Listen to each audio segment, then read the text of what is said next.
কাগজে কলমে তারা নাকি আফ্রিকার ছোট্ট দ্বীপ, কিন্তু গতকাল রাতে তারা যা দেখালো মাঠের মধ্যে তা দেখে মনে হলো শক্তিশালী উরুগুয়ের ফুটবলারদের পা কাঁপছিল। গতকাল রাতে বিশ্বকাপের মঞ্চে ফুটবল ইতিহাসের অন্যতম সেরা ইতিহাস লিখে ফেলল কেপ ভার্দে। কোথায় 15বার কোপা আমেরিকা জয়ী উরুগুয়ে আর কোথায় আফ্রিকার এই ছোট্ট দেশ কেপ ভার্দে। কোটি কোটি টাকার তারকা ফুটবলারদের বিরুদ্ধে যেভাবে কেপ ভার্দের ফুটবলাররা বুক চিরে লড়াই করলো তা এক কথায় অনবদ্য খেলা।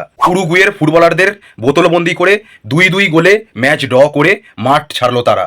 একেই তো বলে আসল ফুটবল, যেখানে নামের চেয়ে মাঠের লড়াইটাই হচ্ছে আসল বড়।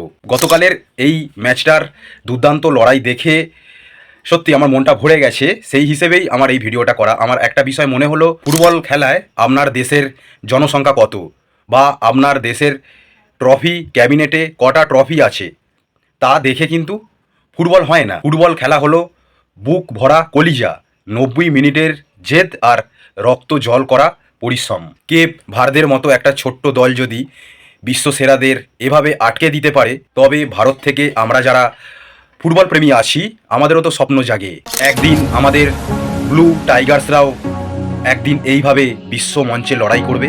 আমাদেরও তো স্বপ্নটা জাগে। কেপ ভার্দের এই লড়াই, এই কঠিন থেকে কঠিনতম যে লড়াই করেছে কেপ ভার্দে, এই লড়াই আপনাদের কেমন লাগলো? আপনারা তাহলে আপনাদের মূল্যবান মতামত অবশ্যই নিচে কমেন্ট বক্সে জানাবেন। আর ভিডিওটি ভালো লাগলে অবশ্যই একটা লাইক করে ভিডিওটি দ্রুত আরও ফুটবল প্রেমীদের কাছে শেয়ার করে দেবেন।